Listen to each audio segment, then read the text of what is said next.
Hi, ഞാൻ ലക്ഷ്മി കൃഷ്ണൻ, ഒരു skin care and hair care enthusiast ആണ്. ഇത് നമ്മുടെ ട്യൂസ്ഡേ Q&A ആണ്. പക്ഷെ അതിന് മുന്നേ ആദ്യമായിട്ട് കാണണമെങ്കിൽ ചാനൽ സബ്സ്ക്രൈബ് ചെയ്യുക. കണ്ടിട്ടും സബ്സ്ക്രൈബ് ചെയ്യാത്ത ആൾക്കാരാണെങ്കിൽ സബ്സ്ക്രൈബ് ചെയ്യുന്നതിനെ പറ്റി ഒന്ന് ആലോചിക്കുക. അപ്പൊ നമുക്ക് വീഡിയോയിൽ വിട്ടേ.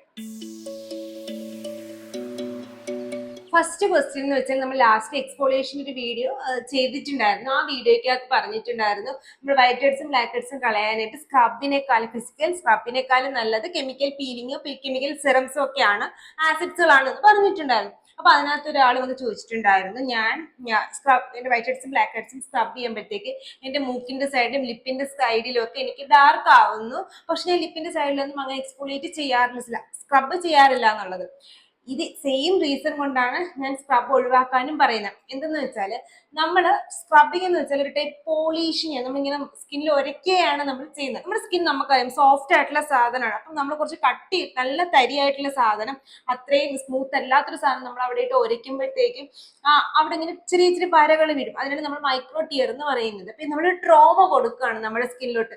രണ്ടാമത്തേന്ന് വെച്ചാൽ നമുക്ക് അറിയത്തില്ല എത്ര പ്രഷർ കൊടുത്തിട്ട് വേണം നമ്മൾ സ്ക്രബ് ചെയ്യാനെന്നുള്ളത് നമുക്ക് അറിയത്തില്ല. അതുകൊണ്ട് തന്നെ നമ്മൾ നല്ല ഹൈ പ്രഷറിൽ, കാരണം വൈറ്റ് ഹെഡ്സ് ബ്ലാക്ക് ഹെഡ്സ് പോകണം എന്നുള്ള ഇത് കാരണം നമ്മൾ ഈ തറയൊക്കെ തുടയ്ക്കുമ്പോൾ നമ്മൾ നന്നായിട്ട് തുടയ്ക്കില്ലേ, മഴയ്ക്ക് പോകാൻ നമ്മൾ നന്നായിട്ട് തുടയ്ക്കും. അപ്പൊ അതേ ഒരു മെന്റാലിറ്റിയിൽ അത്രയും ഹാർഡ് അല്ലെങ്കിൽ കുറച്ച് ഹാർഡായിട്ട് നമ്മൾ ഫേസിൽ സ്ക്രബ് ചെയ്യാനായിട്ട് സ്റ്റാർട്ട് ചെയ്യും. അപ്പൊ എന്തെങ്കിലും വെച്ചാൽ നമ്മൾ ഫേസിന് ഒരു ട്രോമ കൊടുക്കുന്നു. ഓൾറെഡി ആ ഒരയ്ക്കുന്നതിന്റെ ട്രോമ കിട്ടുന്നു.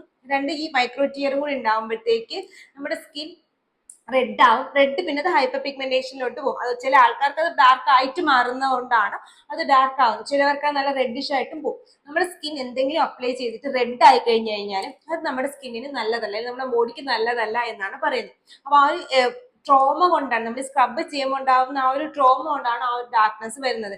ഈവൻ ദോ നിങ്ങൾ കോൺഷ്യസ് ആയിട്ട് ലിപ്പിന്റെ അങ്ങോട്ട് സ്ക്രബ് ചെയ്യുന്നില്ല എന്നുണ്ടെങ്കിലും നമ്മുടെ കൈ മൊത്തത്തിൽ മൂക്കിന്റെ അവിടെ അനങ്ങുമ്പോൾ ഈ കൈ ഇവിടെ തട്ടുമല്ലോ.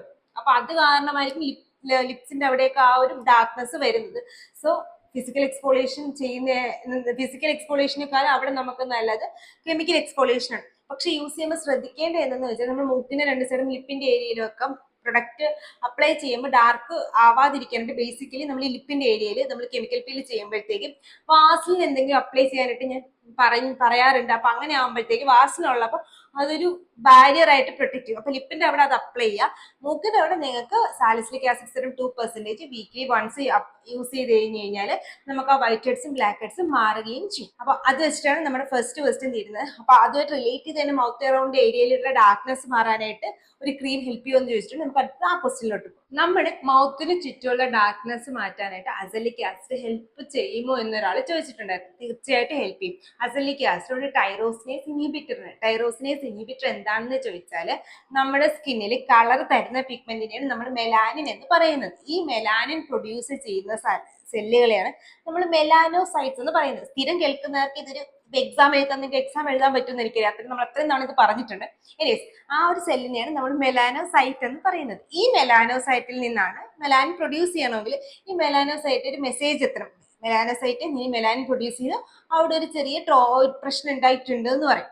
അപ്പോഴത്തേക്ക് മെലാനോസൈറ്റ് എന്ത് ചെയ്യും, മെലാനിൻ പ്രൊഡ്യൂസ് ചെയ്യാൻ സ്റ്റാർട്ട് ചെയ്യും. പക്ഷെ ഈ മെസ്സേജ് മെലാനോസൈറ്റിന് എത്തിയില്ലെങ്കിൽ എന്ത് ചെയ്യും, ആ ഒരു സംഭവം ഉണ്ടാവത്തില്ല, ആ ഒരു പിഗ്മെന്റേഷൻ അവിടെ ഉണ്ടാവില്ല, അല്ലെങ്കിൽ മെലാനിൻ പ്രൊഡക്ഷൻ നടക്കത്തില്ല.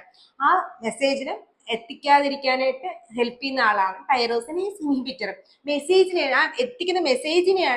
എത്തിക്കുന്ന ആളാണ് ടൈറോസിനേസ്. അതിനെ തടയുന്ന ആൾക്കാരെയാണ് ടൈറോസിനേസ് ഇൻഹിബിറ്റേഴ്സ്. തടയുന്നതാണ് tyrosinase inhibitors. Azelaic acid 5 main tyrosinase ഇൻഹിബിറ്ററുകളിൽ ഒന്നാണ്. അതായത് നമ്മുടെ kojic acid, alpha arbutin, azelaic acid, tranexamic acid, glycolic acid. Tyrosinase main ആയിട്ട് യൂസ് ചെയ്യുന്ന ഇൻഹിബിറ്റേഴ്സ്. അപ്പൊ ഈ 5 ഒന്ന് യൂസ് ചെയ്യുന്നതാണ് അസലിക് ആസിഡ്. അസലിക് ആസിഡിന്റെ പ്രത്യേകത എന്തെന്ന് വെച്ചാൽ ഇത് പ്രഗ്നൻസി സേഫും ആണ്. അതുപോലെ തന്നെ ഇതിനൊരു ചെറിയ ബയോട്ടിക് പ്രോപ്പർട്ടി ഉണ്ട്. അതായത് നമുക്ക് ബാക്ടീരിയൽ ഇൻഫെക്ഷനോ മൂക്കുരു ഒക്കെ ഉണ്ടെങ്കിൽ അത് മാറ്റാനും അസലിക് ആസിഡ് ഹെൽപ്പ് ചെയ്യും. സോ തീർച്ചയായിട്ടും നിങ്ങളുടെ മൗത്തിന്റെ അറൗണ്ടിലുള്ള ഡാർക്ക്നെസ് മാറ്റാനായിട്ട് അസലിക് ആസിഡ് ഹെൽപ്പ് ചെയ്യും. പക്ഷേ എന്താണ് ഞാൻ ആ പക്ഷെ പറഞ്ഞതെന്ന് വെച്ചാൽ നമ്മുടെ എന്തുകൊണ്ടാണ് നമ്മുടെ മൗത്തിന്റെ അറൗണ്ടിൽ ആ ഒരു ഹൈപ്പർ പിഗ്മെന്റേഷൻ വന്നതെന്ന് ശ്രദ്ധിക്കാം. ഒന്നുകിൽ അത് വിറ്റാമിൻ ഡി അല്ലെങ്കിൽ വിറ്റാമിൻ ബി ഡെഫിഷ്യൻസി കൊണ്ടായിരിക്കും വന്നിട്ടുണ്ടാവുക. അതല്ലാന്നുണ്ടെങ്കിൽ നിങ്ങൾ ചിലപ്പോൾ മൗത്തിന്റെ അറൗണ്ട് നാക്കുകൊണ്ട് ഒരുപാട് ലിക്ക് ചെയ്യുന്നത് കൊണ്ട് വന്നിട്ടുണ്ടാവാം.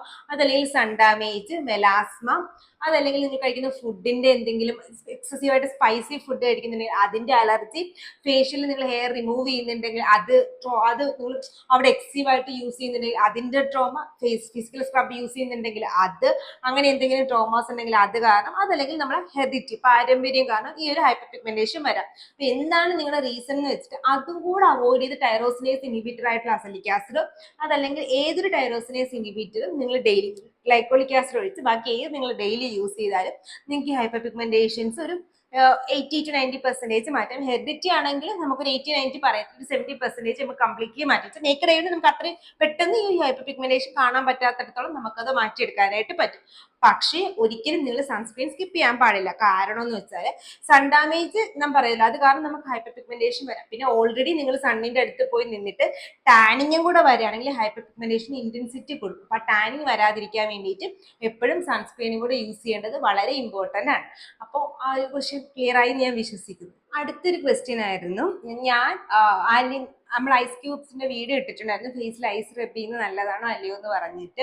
അപ്പൊ അതിനകത്ത് ചോദിച്ചിട്ടുണ്ടായിരുന്നു നമ്മുടെ ആലിയ ഭട്ടിന്റെ ഐസ് വാട്ടർ ടെക്നിക്ക് നല്ലതാണോ എന്ന്. അത് ആക്ച്വലി ഒരു ടെമ്പററി മെത്തേഡാണ്. നമുക്കൊരു പെട്ടെന്ന് ചിലപ്പോൾ ഭയങ്കരമായിട്ട് ഫേസ് പഫിനെസ് ഒക്കെ ആയിട്ട് ഇരിക്കുന്നു എന്നുണ്ടെങ്കിൽ അത് മാറ്റാനായിട്ട് ആ ഡീപ് പഫിങ് ഐസ് വാട്ടർ ഒരു നല്ല ഓപ്ഷനാണ്. പക്ഷെ അതൊരിക്കലും നിങ്ങളുടെ പിഗ്മെന്റേഷനോ അതല്ലെങ്കിൽ ഓപ്പൺ പോസോ നോക്കുരോ മാറ്റാനായിട്ട് പോകുന്നില്ല. ഇൻഫ്ലമേഷൻ നമ്മളിപ്പം നമ്മൾ മുറിവോ നമ്മൾ അവിടെ പൊള്ളുമ്പോഴൊക്കെ നമ്മൾ ഐസ് വെക്കുമ്പോൾ ഒരു ഇൻഫ്ലമേഷൻ പോവാം എന്നുള്ളതാണ് ഈ മോക്കുരുവിന്റെ ഇന്റൻസിറ്റി കുറയുന്നതായിട്ട് നമുക്ക് തോന്നുന്നത്. കാരണം പിമ്പിൾസ് ഒരു ടൈപ്പ് ഇൻഫ്ലമേഷൻ്റെ ആണല്ലോ. അപ്പൊ അതേ ഉള്ളൂ, അല്ലാണ്ട് പിമ്പിൾസിനെ കംപ്ലീറ്റ്ലി ബാക്ടീരിയ കൊല്ലാനായിട്ട് ഒരിക്കലും ഐസ് വാട്ടറിന് പറ്റത്തില്ല. അപ്പൊ അതൊരു ഫാക്ട് ആണ്. അപ്പം അതുകൊണ്ട് തന്നെ ഫേസിൽ ഐസ് ഡിപ്പ് ചെയ്യുന്നത് നല്ലതാണോ എന്ന് ചോദിക്കും. ഇതിന് ആക്ച്വലി രണ്ട് ആൻസർ ഉണ്ട്. ഒന്നെന്ന് വെച്ചാൽ എന്നെ പോലെ എന്റെ ടൈപ്പ് ആൾക്കാർക്കാണെങ്കിൽ ഐസ് വാട്ടർ വർക്ക് ചെയ്യണം എന്നില്ല. എനിക്ക് ഐസ് ഫേസിലോട്ട് അപ്ലൈ ചെയ്യുകയോ അതല്ലെങ്കിൽ ഐസ് വാട്ടറിൽ ഞാൻ ഡിപ്പ് ചെയ്യുകയോ ചെയ്ത് കഴിഞ്ഞാൽ എന്റെ ഫേസ് പെട്ടെന്ന് ഡ്രൈ ആവും, ഡള്ളാവും. പക്ഷെ കാരണം ഇപ്പൊ ഞാൻ മോർണിംഗിൽ ഡീപ് പഫിങ്ങിന് വേണ്ടി യൂസ് ചെയ്താൽ പോലും എന്റെ ഫേസ് പെട്ടെന്ന് ഡള്ളാവും. സോ ഞാൻ ഐസ് വാട്ടർ ഒരിക്കലും പ്രിഫർ ചെയ്യുന്ന ആളല്ല. ചില ആൾക്കാർക്ക് അത് ഫലിക്കാറുമുണ്ട്, ആ ഡീപ് പഫിങ് നന്നായിട്ട് കിട്ടാറുമുണ്ട്. ഇത് സംഭവിക്കുന്നത് എന്ന് വെച്ചാൽ നമ്മൾ സ്ഥലത്തോട്ട് ഐസ് അല്ലെങ്കിൽ തണുപ്പ് കോൾഡ് കൊടുക്കുമ്പോൾ നമ്മുടെ ബ്ലഡ് വെസൽസ് കൺസ്ട്രിക്റ്റ് ആവും. അപ്പൊ അത് കാരണം നമുക്ക് ആ പോസിന്റെ അപ്പിയറൻസ് ഒക്കെ കുറയുന്നതായിട്ട് തോന്നുന്നു. അല്ലാണ്ട് ലിറ്ററലി നമ്മുടെ ഐസ് അപ്ലൈ ചെയ്തുകൊണ്ട് പോസ് പോകുന്നില്ല, അതൊരു ടെമ്പററി എഫക്റ്റ് മാത്രമാണ്. ഐസിന്റെ ഇന്റൻസിറ്റി പോകുമ്പോൾ അല്ലെങ്കിൽ ആ ഒരു വർക്കിംഗ് പീരീഡ് കഴിയുമ്പോഴത്തേക്ക് തിരിച്ച് ആ ഒരു ഓപ്പൺ പോസ് വരികയും ചെയ്യും. അപ്പൊ അതുകൊണ്ട് ഐസ് യൂസ് ചെയ്യണമെന്ന് ചോദിച്ചാൽ ഞാൻ പറയും, ഒരു പ്രാവശ്യം നിങ്ങൾ യൂസ് ചെയ്ത് നോക്കുക.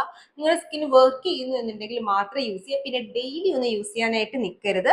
നിങ്ങൾ വീക്ക്ലി വൺസോ അല്ലെങ്കിൽ എന്തെങ്കിലും മെയിൻ ഒക്കേഷൻസ് വരുന്നതിനൊക്കെ മുന്നേ ഐസ് വാട്ടർ യൂസ് ചെയ്ത് കഴിഞ്ഞാൽ ഫൈനാണ്. മോർണിംഗിൽ യൂസ് ചെയ്ത് കഴിഞ്ഞാൽ ഫൈനാണ്. അല്ലാണ്ട് ഡെയിലി ഒന്ന് യൂസ് ചെയ്യാനായിട്ട് നിൽക്കരുത്. പ്രത്യേകിച്ചും ഈ ഐസ് റോൾസ് ഒക്കെ വെച്ചിട്ട് റബ് ചെയ്യുന്നത് ഫ്രോസ്റ്റ് ബൈറ്റിംഗ് പോലെയുള്ള കണ്ടീഷൻസ് വന്നിട്ട് നമുക്ക് ബേൺ ഉണ്ടാവാനുള്ള ചാൻസ് കൂടുതലാണ്. അഥവാ നിങ്ങൾക്ക് ക്യൂബ്സ് റബ് ചെയ്യണമെന്നുണ്ടെങ്കിൽ അറ്റ്ലീസ്റ്റ് ഒരു കോട്ടൺ ക്ലോത്ത്, ക്ലീൻ ക്ലോത്ത് അതിന്റെ മുകളിൽ വെച്ചിട്ട് റബ് ചെയ്താൽ മതി. ഇതൊന്നും വേണ്ടെങ്കിൽ എന്ത് ചെയ്യണമെന്ന് വെച്ചാൽ സാധാരണ ക്ലീൻ ഫേസ് ടവൽ എടുക്കുക, മൈക്രോഫൈബർ ടവൽ അങ്ങനെ എന്തെങ്കിലും ക്ലീൻ എടുക്കുക. നല്ല വെള്ളത്തിൽ, നല്ല ഡ്രിങ്കിങ് വാട്ടർ, അതായത് അഴുക്കൊന്നുമില്ലാത്ത ക്ലീൻ വാട്ടറിൽ മുക്കിയിട്ട് അതൊന്ന് റെഫ്രിജറേറ്റ് ചെയ്യാൻ വെച്ച് കഴിഞ്ഞിട്ട് അതെടുത്ത് മുഖത്തിട്ടിരുന്നാലും സെയിം എഫക്റ്റ് തന്നെ കിട്ടും. ലിറ്ററലി ഒരു 0 ഡിഗ്രി സെൽഷ്യസ് ഉള്ള ഐസിലോട്ട് മുഖം മുക്കേണ്ട ആവശ്യമൊന്നുമില്ല. അത്രയും മെസ്സിനെസ് ഒന്നും വരാനും പോകുന്നില്ല. അത് ഈസി വേ ഞാൻ പറഞ്ഞു തന്നേ ഉള്ളൂ, വേണമെങ്കിൽ ഒന്ന് ട്രൈ ചെയ്ത് നോക്കാം. അപ്പോഴാണ് നമ്മൾ ഓപ്പൺ പോസിന്റെ കാര്യം എത്തിയത്. ഞാൻ അടുത്ത ക്വസ്റ്റ്യനോട് നമുക്കൊന്ന് ലിങ്ക് ചെയ്യാം. ഒരാൾ ചോദിച്ചാൽ 28 ഇയേഴ്സ് ഉണ്ട്, എനിക്ക് ഇപ്പുറത്ത് പിഗ്മെന്റേഷൻസ് ഒന്നുമില്ല, അപ്പൊ ഞാൻ മിററിൽ സൂം ചെയ്ത് നോക്കുമ്പോൾ എനിക്ക് പോസ് ഉണ്ട്, ഞാൻ ഏത് സ്ഥലം യൂസ് ചെയ്യണമെന്ന്. ആക്ച്വലി എല്ലാവരുടെ ഫേസിലും പോസ് ഉണ്ട്. പോസ് നമ്മുടെ സ്കിന്നിന്റെ ഒരു എസെൻഷ്യൽ ഫാക്ടർ ആണ് സെബം പ്രൊഡ്യൂസ് ചെയ്യാനായിട്ട്, സ്വെറ്റിംഗ്, വാട്ടറിന്റെ ലോസിന് വേണ്ടിയിട്ട്, വാട്ടർ അബ്സോർപ്ഷനൊക്കെ വേണ്ടിയിട്ട്, നമ്മുടെ സ്കിന്നിനെ ബ്രീത്ത് ചെയ്യാനായിട്ട് പോസ് ഒബ്വിയസ്ലി വേണം. നമ്മൾ മിറർ ക്ലോസപ്പിലോട്ട് നോക്കി കഴിഞ്ഞാൽ ഡെഫിനറ്റ്ലി നമുക്ക് മാഗ്നിഫൈ, അതായത് നമ്മുടെ ഫേസ് മാഗ്നിഫൈ ചെയ്ത് കാണുമ്പോൾ നമ്മൾ ആ പോസ് കാണുന്നതാണ്. ആ പോസിന്റെ നിങ്ങൾക്ക് നേക്കഡ് ആയതുകൊണ്ട് നല്ല രീതിയിൽ നല്ല ദൂരത്ത് വെക്കുമ്പോൾ പോസ് അപ്പിയറൻസ് ഇല്ല എന്നുണ്ടെങ്കിൽ നിങ്ങൾക്ക് ഒരു സ്ഥലത്തിന്റെ ആവശ്യമില്ല. നിങ്ങൾക്ക് ക്ലിയർ സ്കിന്നും ആണെന്നുണ്ടെങ്കിൽ just basic skin care routine follow up ചെയ്താൽ മതി. അതായത് നോർമൽ സ്കിൻ ആണെന്നുണ്ടെങ്കിൽ നിങ്ങൾക്കൊരു നോർമൽ ടു അധികം ഓയിലി അല്ലാത്ത സ്കിൻ ആണെന്നുണ്ടെങ്കിൽ നിങ്ങൾക്ക് ഒരു ജെന്റിൽ ക്ലെൻസർ, നിങ്ങളുടെ സ്കിൻ ടൈപ്പിനനുസരിച്ചുള്ള ഒരു മോയ്സ്ചറൈസറും സൺസ്ക്രീനും follow up. Extremely oily skin ആണെങ്കിൽ ഒരു സാലിസിലിക് ആസിഡ് ബേസ് ചെയ്തിട്ടുള്ള ഫേസ് വാഷും കൂടെ യൂസ് ചെയ്ത് കഴിഞ്ഞാൽ റൊട്ടീൻ കംപ്ലീറ്റ് ആയി. പിന്നെ വേണമെങ്കിൽ നിങ്ങൾക്ക് ആഡ് ഓൺ ആയിട്ട് മോർണിംഗിൽ ഒരു വിറ്റാമിൻ സി സിറം 10%ഓ 5% യൂസ് ചെയ്യാം. വീക്കിലി വൺസോ ടോയ്സോ നൈറ്റിൽ റെറ്റിനോൾസ് യൂസ് ചെയ്യാം. പിന്നെ റെറ്റിനോൾ യൂസ് ചെയ്യാത്ത ദിവസം സെയിം വിറ്റാമിൻ സി നൈറ്റിൽ യൂസ് ചെയ്യാം. പിന്നെ റെറ്റിനോൾ യൂസ് ചെയ്യുന്ന ദിവസങ്ങൾ ഒരിക്കലും വിറ്റാമിൻ സി നൈറ്റിൽ യൂസ് ചെയ്യാതിരിക്കാനും ശ്രദ്ധിക്കുക. അപ്പൊ അതൊന്ന് ശ്രദ്ധിച്ചു കഴിഞ്ഞാൽ മെജോറിറ്റി ഓഫ് ദി നല്ലൊരു സ്കിന്നും കിട്ടും, ആന്റി ഏജിങ് റുട്ടീനും കൂടെ കറക്റ്റ് ആയിട്ട് കിട്ടുകയും ചെയ്യും. നല്ലൊരു രീതിയിൽ നിങ്ങൾ ഫുഡൊക്കെ നോക്കുന്നതുകൊണ്ടായിരിക്കും അത്രയും ക്ലിയർ സ്കിൻ ഉള്ളത്. അത് അങ്ങനെ തന്നെ നോക്കാനായിട്ട് ശ്രദ്ധിക്കുക. ഇനി ഞാൻ പറയാൻ പോകുന്ന ക്വസ്റ്റ്യൻ ആദ്യത്തെ ഇപ്പൊ ലാസ്റ്റ് പറഞ്ഞ ഓപ്പൺ പോസിന്റെ കാര്യത്തിൽ വൈറ്റ് ഹെഡ്സിന്റെ ബ്ലാക്ക് ഹെഡ്സിന്റെ കാര്യത്തിലും കൂടി ചേർന്നിരിക്കുന്ന ഒരു ക്വസ്റ്റ്യൻ ആണ്. എന്താന്ന് വെച്ചാൽ എനിക്ക് വൈറ്റ് ഹെഡ്സും ബ്ലാക്ക് ഹെഡ്സും ഞാൻ സാലിസിലിക് ആസിഡ് ഫേസ് വാഷ് മാത്രം യൂസ് ചെയ്താൽ യൂസ്ഫുൾ ആവോ എന്നുള്ളതായിരുന്നു. ഒബ്വിയസ്ലി നിങ്ങൾക്ക് സാലിസിലിക് ആസിഡ് ഫേസ് വാഷ് മാത്രം യൂസ് ചെയ്ത് കഴിഞ്ഞാൽ ഹെൽപ്ഫുൾ ആവും. പക്ഷെ അതിനൊരു ലിമിറ്റേഷൻസ് ഉണ്ട്. കാരണം കോൺസെൻട്രേഷൻ 2% കോൺസെൻട്രേഷൻ ഉണ്ടെങ്കിൽ അത് ഓൾമോസ്റ്റ് ഡയല്യൂട്ട് ഫോമിലായിരിക്കും. ഇപ്പൊ ഒരുപാട് നേരം നമ്മുടെ സ്കിന്നിൽ നിൽക്കുന്നില്ല. അതൊക്കെ കൊണ്ട് തന്നെ ചിലപ്പോൾ നിങ്ങൾക്ക് വൈറ്റ് ഹെഡ്സും ബ്ലാക്ക് ഹെഡ്സും പോകണമെന്നില്ല. അതുകൂടാതെ നിങ്ങൾ അതിനുശേഷം യൂസ് ചെയ്യുന്ന പ്രോഡക്റ്റുകൾ നിങ്ങളുടെ പോസ് ക്ലോഗ് ചെയ്യുന്നതാണെങ്കിൽ നമുക്ക് വൈറ്റ് ഹെഡ്സും ബ്ലാക്ക് ഹെഡ്സും വരാനുള്ള ചാൻസ് കൂടുതലാണ്. അപ്പം നല്ല ജെൽ ബേസ്ഡ് ആയിട്ടുള്ള നോൺ കോമഡോജനിക് ആയിട്ടുള്ള പ്രൊഡക്ട്സ് യൂസ് ചെയ്യാനായിട്ട് ശ്രദ്ധിക്കുക. 1. 2, നിങ്ങൾക്ക് അങ്ങനെ പോകുന്നില്ല എന്ന് തോന്നുകയാണെന്നുണ്ടെങ്കിൽ വീക്ക്ലി വൺസോ ട്വൈസോ നൈറ്റിൽ സാലിസിലിക് ആസിഡ് സിറം നിങ്ങൾക്ക് വൈറ്റ് ഹെഡ്സും ബ്ലാക്ക് ഹെഡ്സും ഉള്ള സ്ഥലങ്ങളിൽ അപ്ലൈ ചെയ്യാനായിട്ട് ശ്രദ്ധിക്കുക. അതിനുശേഷം അപ്ലൈ ചെയ്തതിന് ശേഷം വാഷ് ഔട്ട് ചെയ്യണമെന്നൊന്നുമില്ല, അത് വെച്ചിട്ട് നമുക്ക് കിടക്കാം. പക്ഷെ സ്കിൻ നന്നായിട്ട് ഹൈഡ്രേറ്റ് ചെയ്യുക, അതായത് നല്ല രീതിയിൽ മോയ്സ്ചറൈസർ ഇടുക. വിറ്റാമിൻ സി, റെറ്റിനോൾ, അതല്ലെങ്കിൽ ഗ്ലൈക്കോളിക് ആസിഡ്, ലാക്ടിക് ആസിഡ് പോലെയുള്ള സിറംസ് യൂസ് ചെയ്യാതിരിക്കാനും അന്നത്തെ ദിവസം യൂസ് ചെയ്യാതിരിക്കാനും ശ്രദ്ധിക്കുക. പിന്നെ ഈ വൈറ്റ് ഹെഡ്സും ബ്ലാക്ക് ഹെഡ്സും പോരാട്ടെ ഏറ്റവും നല്ല ഏജിന്റെ റെറ്റിനോൾ തന്നെയാണ്. നിങ്ങൾ 24 ഏജിന് എബോ ആണെങ്കിൽ ഒരു സ്റ്റാർട്ടിങ് റെറ്റിനോൾസ് ഏതെങ്കിലും വീക്ക്ലി വൺസോ ട്വൈസോ യൂസ് ചെയ്യുന്നത് നല്ലതാണ്. അപ്പൊ ഇന്നത്തെ Q&A ഇന്നത്തെ പോലെ 3 ക്വസ്റ്റ്യനിൽ നമ്മൾ അത്യാവശ്യം 5-6 ക്വസ്റ്റ്യൻസ് കവർ ചെയ്യാനായിട്ട് ശ്രദ്ധിച്ചിട്ടുണ്ട്. അപ്പൊ നിങ്ങൾ ഡൗട്ട് ഞാൻ ക്ലിയർ ചെയ്തിട്ടില്ലാന്നുണ്ടെങ്കിൽ ഇതിന്റെ കമന്റിൽ ചോദിച്ചാൽ നമുക്ക് അടുത്ത വീക്കിൽ വീണ്ടും ചെയ്യാം. വീഡിയോ ഇഷ്ടപ്പെട്ട ലൈക്ക് ചെയ്യുക, ഷെയർ ചെയ്യുക, സബ്സ്ക്രൈബ് ചെയ്യുക. ഇതുപോലത്തെ skin care and hair care video ആയിട്ടില്ല തേഴ്സ്ഡേയും സൺഡേസിലും ട്യൂസ്ഡേസിലും വരുന്നവർ ഇറ്റ്സ് ലക്ഷ്മി സൈനിങ് ഓഫ്.